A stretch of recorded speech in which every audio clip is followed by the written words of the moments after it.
Assalamualaikum warahmatullahi wabarakatuh. Apa kabarnya teman-teman semua? Semoga selalu dalam lindungan Allah Subhanahu wa taala. Kembali lagi di channel saya, Nanang Hasbi.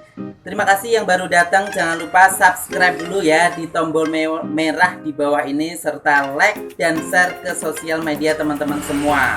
Kalau dirasa video ini bermanfaat untuk teman-teman, share ya teman-teman. Terima kasih.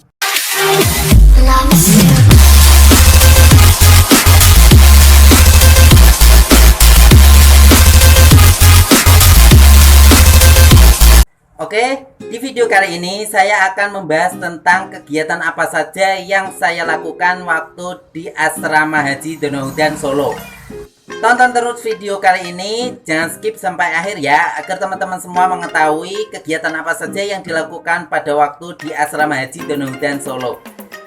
Oke, kegiatan pertama setelah kita turun dari bis, kita dikumpulkan dalam satu ruangan atau aula gitu besar. Kemudian di situ kita ada kegiatan yaitu penyerahan dari Kemenak Kabupaten ke Kemenak Provinsi. Nah, acaranya teman-teman, sambutan seperti biasa, sambutan penyerahan, kemudian ada pengarahan-pengarahan mengenai teknis nanti pemberangkatan ke Tanah Suci, serta doa bersama. Dan dilanjut acara berikutnya yaitu untuk cek kesehatan. Nah, cek kesehatan ini terbagi menjadi dua teman-teman. Ada cek kesehatan fisik dan cek kesehatan penyakit bawaan.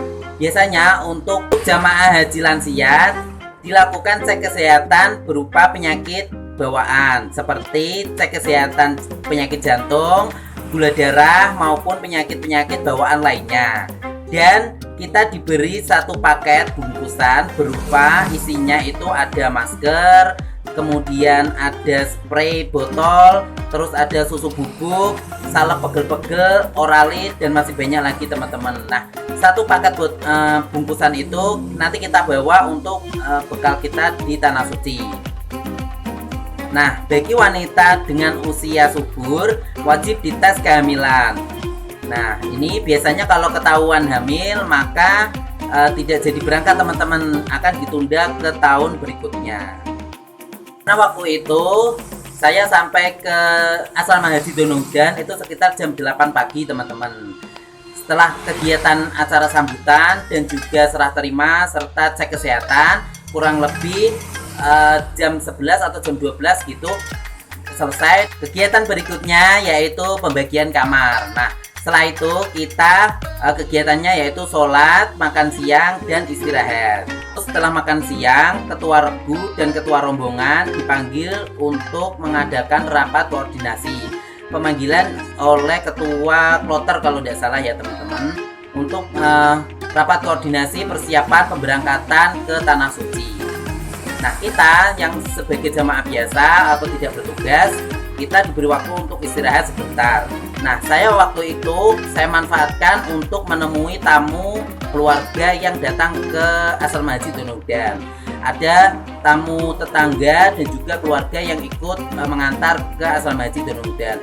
Namun waktu itu tidak boleh masuk ke asrama haji teman-teman. Jadi kita ketemunya itu cuman di gerbang asrama haji. Jadi kita dihalangi atau terhalang oleh gerbang asrama haji teman-teman. Waktu itu perasaannya campur aduk, ada seneng, sedih juga, kemudian campur aduk pokoknya teman-teman. Sedih karena harus berpisah dengan keluarga untuk beberapa waktu. Ternyata di asrama haji itu ada banyak toko oleh-oleh teman-teman, oleh-oleh khas haji gitu teman-teman. Jadi kita bisa memesan oleh-oleh haji waktu itu, seperti sajadah, kurma, kacang Arab, tasbih, dan lain-lain. Kita bisa memesannya dan diambil sewaktu kita pulang dari Tanah Suci. Di asrama haji juga ada konter-konter provider teman-teman, menyediakan Telkomsel. Waktu itu ada Telkomsel, Indosat, sama XL kalau tidak salah ya teman-teman. Itu bisa dibeli untuk paketan internet sewaktu kita menjalankan ibadah haji. Nah, saran saya untuk beli paketan internetnya itu di Indonesia saja teman-teman. Bisa sih beli di Arab, cuman kan karena kita baru pertama kali ke sana, jadi kita tuh belum tahu di mana tempat penjualannya ataupun berapa harganya. Nah, setelah saya pengalaman saya kemarin itu lebih baik saran saya belinya di Indonesia saja teman-teman, karena harganya juga lebih murah dan kita tahu tempatnya kita akan beli. Setelah sholat asar kita ada pertemuan untuk persiapan keberangkatan ke Tanah Suci dan juga pembagian gelang identitas. Ada gelang identitas diri dan juga gelang kesehatan. Nah, kita harus memakainya teman-teman sampai kita ke Tanah Suci. Kemudian setelah itu istirahat sebentar, mandi, sholat dan makan, sholat maghrib dan makan malam.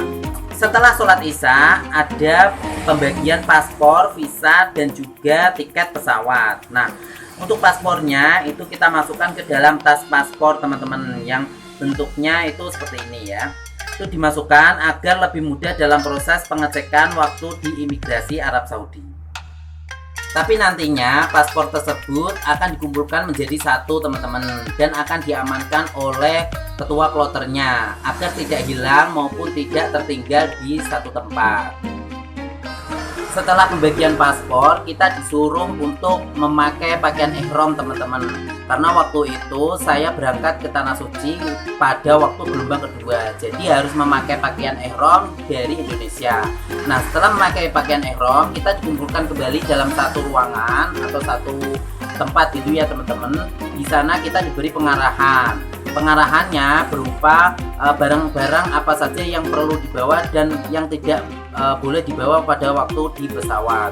Nah, waktu itu pengecekan barang tersebut durasinya lama sekali teman-teman, karena per orang dicek satu persatu. Padahal waktu itu satu kloter kurang lebih ada orang 300 lebih teman-teman. Makanya membutuhkan waktu yang sangat lama, kurang lebih kalau tidak salah dari pada isya sampai hampir jam 11 malam teman-teman. Kita nunggu satu persatu untuk dicek agar nanti pada saat kita mau ke pesawat itu sudah tidak pengecekan kembali di bandara. Untuk barang-barang apa saja yang perlu dibawa dan yang tidak boleh dibawa, nanti saya akan buat satu video khusus ya teman-teman. Oh ya, satu lagi teman-teman, ada pembagian uang saku dari pemerintah sejumlah 1.500 real. Kalau dirupiahkan itu kurang lebih sejumlah 6 juta rupiah.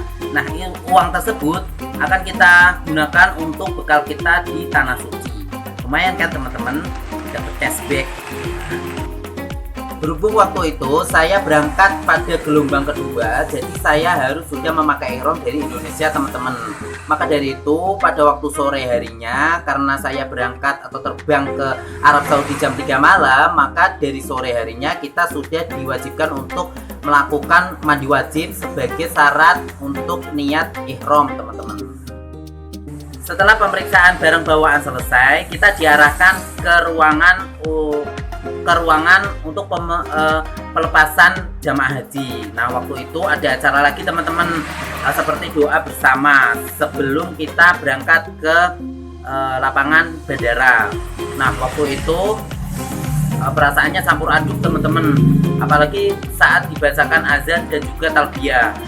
Perasaan saya begitu campur aduk, terharu, sedih, senang juga, bahkan banyak dari jamaah-jamaah yang lain itu sampai tidak kuasa untuk meneteskan air mata. Apalagi saat azan dikumandangkan, rasanya badan ini bergetar teman-teman. Rasanya masih belum percaya bahwa sebentar lagi saya dan teman-teman jamaah yang lain akan berangkat ke Tanah Suci. Dan alhamdulillah setelah itu kita setelah selesai acara, kita langsung naik ke bis bandara untuk dibawa ke lapangan pesawat. Karena sebelumnya sudah diadakan pemeriksaan barang bawaan di asrama haji, jadi kita tidak dibawa ke bandara terlebih dahulu, namun langsung ke bandara, langsung ke lapangan bandaranya untuk masuk ke pesawat. Dan alhamdulillah waktu itu tepat jam 3 malam kita satu rombongan, satu kloter take off untuk berangkat ke Arab Saudi. Nah, itu semua teman-teman kegiatan yang saya lakukan sewaktu di asrama haji Donaudan. Cukup sekian dulu ya teman-teman video kali ini. Semoga video ini menjawab semua pertanyaan teman-teman semua calon jamaah haji yang akan berangkat ke Tanah Suci. Pertanyaan-pertanyaan apa saja kegiatan yang ada di asrama haji. Nah, itu semua kurang lebih gambarannya. Terima kasih yang telah menonton. Jangan lupa subscribe dan juga like, serta komen dan share ke media sosial teman-teman semua. Oh ya, saya doakan buat teman-teman semua yang menonton video ini semoga disegerakan untuk berangkat ke tanah suci. Amin. Dan bagi yang sudah pernah melaksanakan haji maupun umroh bisa segera berangkat lagi. Amin. Terima kasih.